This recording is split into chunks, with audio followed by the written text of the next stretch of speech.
नमस्कार दोस्तों राम नाम लिखते समय मनोकामना को कब और कहाँ कैसे लिखना है, किस तरीके से आपको अपनी मनोकामना पूरी करनी है और जिसे अपनी मनोकामना पूरी करनी हो वो राम नाम कॉपी में किस तरीके से लिखे, कहाँ पर अपनी मनोकामना को लिखना है, मैं सब कुछ बताऊंगा।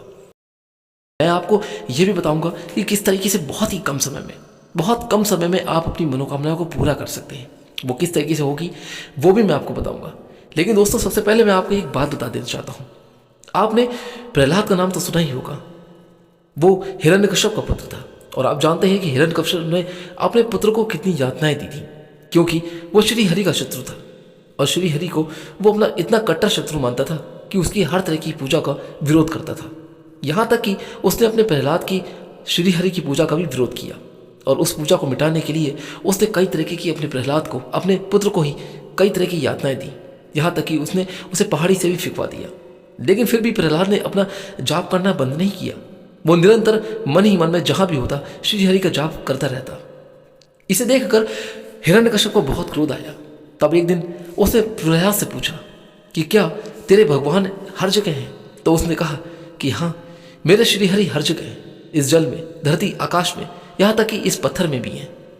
तो उसने उस पत्थर को यानी कि उस खम्भ को तोड़ना चाहा। जब उसने उस पर गदा मारी तो साक्षात नरसिंह अवतार के रूप में भगवान प्रकट हुए और उन्होंने हिरण्यकश्यप का वध किया। प्रहलाद इतनी सी छोटी सी उम्र में उसने साक्षात नरसिंह अवतार में भगवान श्री हरि का दर्शन भी किया और नरसिंह भगवान ने प्रहलाद को स्वयं अपनी गोद में विराजमान किया। यानी कि उसकी भक्ति में इतनी शक्ति थी कि उसने पत्थर तक में भगवान निकाल दिए। तो दोस्तों, प्रभु श्री राम के नाम में आप भगवान क्यों नहीं देख रहे हैं? क्यों उनके नाम में आपको ये पहचान नहीं हो रही कि बस यही एक नाम है जो कलयुग से आपको भवसागर से पार कर देगा, इस अंधकार रूपी संसार से आपको प्रकाश की ओर ले जाएगा और हर वो चीज आपको ला कर देगा, हर वो वस्तु आपको प्राप्त होगी जो आप चाहते हैं। लेकिन एक बात मैं आपको बता दूं, लालच के आकर इस प्रयोग को ना करें, किसी का अहित करने के लिए भी ना करें। मनोकामना में आप वही चीज लिखें जो आपके हित में हो, लेकिन ऐसी कोई मनोकामना न लिखें जो गलत तरीके से प्रयोग की गई हो। दोस्तों, प्रभु श्री राम नाम का लिखना, उसका लेखन, उसका मंत्र जाप, उसको अपने शरीर पर धारण करना दोस्तों बहुत ही अच्छी बात है। और आज के इस कलयुग में जो व्यक्ति इस नाम को पकड़ के चल रहा है उसका जीवन सोचत तर जा रहा है। वो हर संकट से पार निकल जाएगा और आप रह जाएंगे। यदि आपने समय रहते ही राम नाम लिखना नहीं शुरू किया या उनका जाप करना नहीं शुरू किया तो दोस्तों इस कलयुग में कहीं ना कहीं आप खो जाएंगे। ठीक उसी प्रकार से मैं आपको इस बात को समझाना चाहता हूँ कि बहुत ही जल्दी, जितना जल्दी हो सके, आप राम नाम का जाप करना शुरू कर दीजिए। आप अपने घर में निरंतर अगर आप पूजा पाठ करते हैं और कोई भी उपाय नहीं करते तो 1 घंटा या फिर उससे भी कम समय में आप 1 माला प्रतिदिन सुबह और शाम प्रभु श्री राम नाम का जाप करना शुरू कर दें। जय श्री राम, राम सीता राम, श्री राम जय राम जय जय राम, यह श्री राम जी का मूल मंत्र है जो मैंने अपनी पिछली वीडियो में आपको बताया है। और इस मंत्र के जाप से आपके सभी संकट दूर हो जाते हैं। इस मंत्र में इतनी शक्ति है दोस्तों कि आप अगर निरंतर जाप करेंगे तो आपको बहुत ही कम समय में, कुछ ही दिनों में आपको इसका परिणाम बहुत ही जल्दी देखने को मिलेगा। और उतने ही समय में आपको ऐसे इशारे मिलेंगे, ऐसे संकेत मिलेंगे जिन्हें आप खुद समझ जाएंगे कि हाँ, अब आपका जीवन अच्छा होने वाला है, आपके जीवन से वो संकट बहुत ही जल्दी दूर होने वाला है। ठीक उसी प्रकार से राम नाम लेखन में बहुत ही शक्ति है। जिसे विश्वास है वो उसे सब कुछ मिल जाएगा।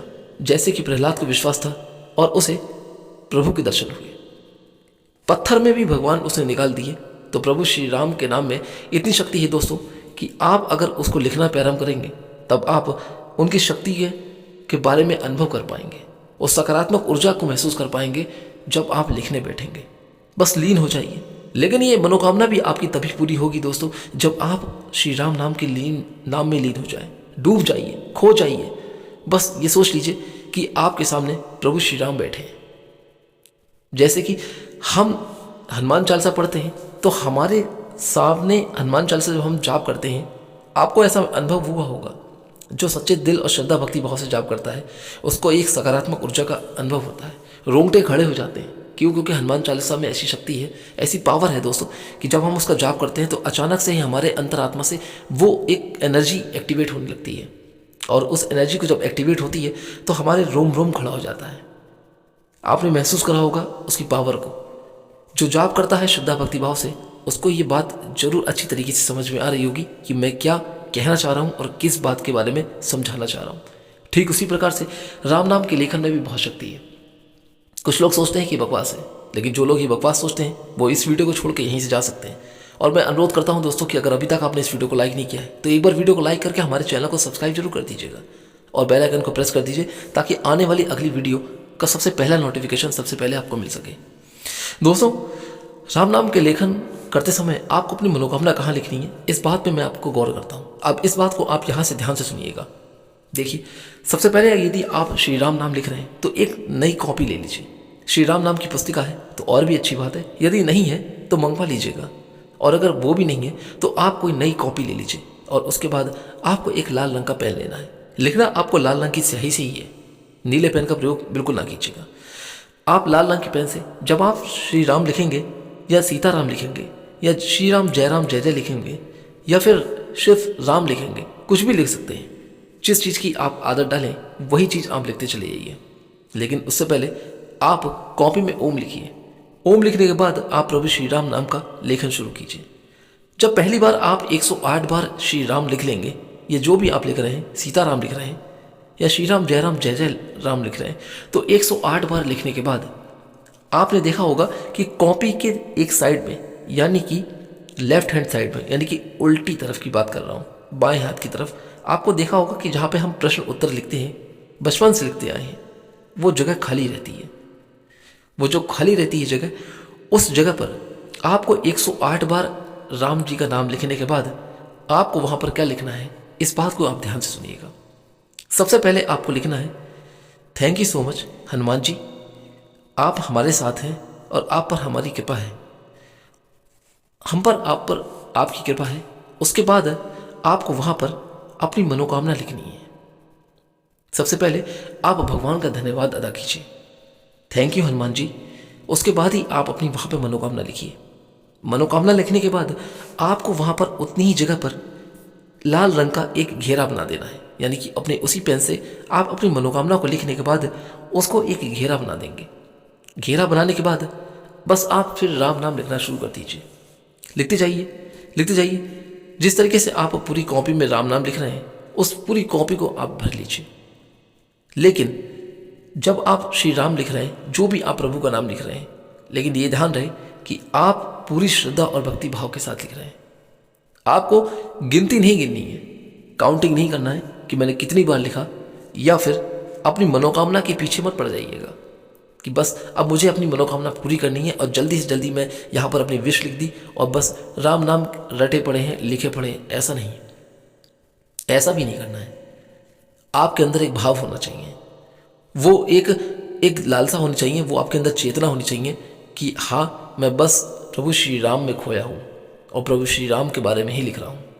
बस उन्हीं का चिंतन, उन्हीं का मनन करना है आपको। आपका मन उसी में लीन हो जाना चाहिए। आपने अपनी मनोकामना लिखी, वो एक अलग बात थी, लेकिन सिर्फ आपको प्रभु श्री राम में लीन हो जाना है। जब आपकी पूरी कॉपी भर जाए तो आपको कॉपी में जहाँ पर भी स्पेस मिले, जहाँ पर भी थोड़ी सी जगह मिले, पूरी कॉपी भरने के बाद वहाँ पर आपको क्या करना है कि जिस साल समय से आपने शुरू किया था वो साल आप डाल दीजिए। यदि आपने सन 2023 से स्टार्ट किया है राम नाम लिखना, तो आप वहाँ पर 2023 से लिख दीजिए। 2023 लिखने के बाद आपको जब तक आपको अपनी मनोकामना पूरी करनी है, यानी कि साल 2025 में अगर आपको अपनी मनोकामना पूरी करनी है तो वहाँ पर साल 2025 डालिए और उसके बाद उसके आगे आप उस साल का महीना भी डाल दीजिए, जैसे कि 7 फरवरी 2025, या फिर आप ये भी लिख सकते हैं कि अगस्त 2025, यानी कि महीने के साथ आपको साल डालना है, आने वाला साल। आप जिस समय में अपनी मनोकामना को पूरा करना चाहते हैं, आपको वो महीना और वो साल डालना है। साल डालने के बाद आपको क्या करना है, आपको वहाँ प्रभु का धन्यवाद करना है और धन्यवाद करने के बाद उसमें लिखना है कि मेरी अगस्त में या फरवरी में या मार्च में मेरी यह मनोकामना पूरी हो चुकी है या फिर पूरी हो रही है। आपको ये लिखना है। पूरी कॉपी भरने के बाद, जो भी कॉपी आप प्रभु श्री राम नाम का लेखन कर रहे हैं, उस कॉपी को पूरा लिखने के बाद आपको जहाँ भी कॉपी में जगह मिले थोड़ा सा भी स्पेस मिले, वहीं पर आपको सबसे पहले प्रभु का धन्यवाद अदा करने के बाद आपको जिस साल से आपने शुरू किया है, साल 2023 से शुरू करा है, तो साल 2023 लिखने के बाद आपको आने वाले अगले साल में किस महीने में आपको अपनी मनोकामना पूरी करनी है, वो महीना डालने के बाद साल 2025 जरूर लिख दीजिएगा। उसके बाद यह भी लिखिए कि मेरी अगस्त में, फरवरी में, जनवरी में, मार्च में, अप्रैल में यह मनोकामना मेरी पूरी हो रही है या पूरी हो चुकी है, और वो साल डाल दीजिए 2025। बस आपको इतना करना है। उसके बाद उस कॉपी को आप रख दीजिए और फिर अगली कॉपी में प्रभु श्री राम नाम का लेखन शुरू कर दीजिए। अब ऐसा करने का मैं आपको इसके पीछे का रीज़न बता देता हूँ। यदि आपको नौकरी चाहिए तो नौकरी तभी चाहिए जब आपकी उम्र है। अगर आपकी उम्र निकल जाएगी तब आप नौकरी मिलेगी तो उसका क्या करेंगे? यदि आपको कोई घर चाहिए या किसी टेस्ट में पास होना है तो जब तक आप उस टेस्ट का समय नहीं लिखेंगे, वो समय नहीं लिखेंगे, तो तब आप अगर उस टेस्ट के अंदर पास होंगे तभी तो आप आगे कुछ कर सकेंगे। या जब समय निकल जाएगा तब अगर आप उस टेस्ट में पास होंगे तो आपको क्या मिलेगा? ऐसा कुछ नहीं होगा, सिर्फ हाथ खाली रह जाएंगे। आपको अपनी मनोकामना लिखने के बाद आपको एक समय देना है कि इस समय के अंदर मेरी मनोकामना पूरी हो रही है या पूरी हो चुकी है। और ऐसा करने से पूरी यूनिवर्स यानी कि जो ब्रह्मांड की शक्ति होती है वो आपको उस पीरियड में वो वस्तु देने में लग जाती है। ये चीज़ आपने प्रभु को समर्पित कर दिया, उन्हें अर्पित कर दीजिए कि बस मेरी जो मनोकामना थी, जो मेरी विश थी, वो मैंने लिख दी और आपको समर्पित कर दी। अब आप सिर्फ मन से, अपने पूरे भाव से अगली कॉपी में राम नाम लिखते चले जाइएगा। छोड़ दीजिए उस चीज़ को। आप देखेंगे बहुत कम समय में जो समय आपने डाल रखा है, जिस साल का महीना डाल रखा है, उससे पहले ही पहले आपकी वो मनोकामना 100% पूरी हो जाएगी। और ऐसे संकेत मिलने लगेंगे आपको कि आपको खुद पता चल जाएगा कि मैं अपनी मनोकामना के बहुत ही पास आ रहा हूँ। धीरे धीरे करके मेरी मनोकामना पूरी होने का वो समय आ रहा है जो समय आपने डाल रखा है। क्योंकि जो ब्रह्मांड होता है वो पूरी शक्तियों के साथ आपकी उस मनोकामना को पूरा करने में लग जाता है कि हाँ, उस व्यक्ति की मनोकामना को इस समय तक मुझे पूरा करना है, क्योंकि वो चीज़ आपने प्रभु श्री राम जी को या प्रभु को आपने समर्पित कर दीजिए, कर दी है। उसके बाद ही वो सारी शक्तियाँ आपकी मनोकामना को पूरा करने में लग जाएंगी। बस आप सिर्फ प्रभु का ध्यान करते रहिए और उनका लेखन करना शुरू कर दीजिए। लेखन करते जाइए, लेकिन इस चीज़ को गिनिए नहीं मैंने कितनी बार लिखा है, मैंने कितने हज़ार बार लिखा, कितने लाख बार लिखा, इस चीज़ से फ़र्क नहीं पड़ता। इसका रीज़न भी मैं आपको बताऊंगा। जो लोग 1 लाख बार, 1 करोड़ बार लिखते हैं वो सिर्फ अपना समय व्यर्थ कर रहे हैं। वो क्यों कर रहे हैं, इस बात का उत्तर मैं अपनी आने वाली अगली वीडियो में ज़रूर दूंगा आपको। इसलिए आने वाली अगली वीडियो का आप ज़रूर इंतजार करें। आशा करता हूँ कि यहाँ की बात आपको अच्छी तरीके से समझ में आ गई होगी।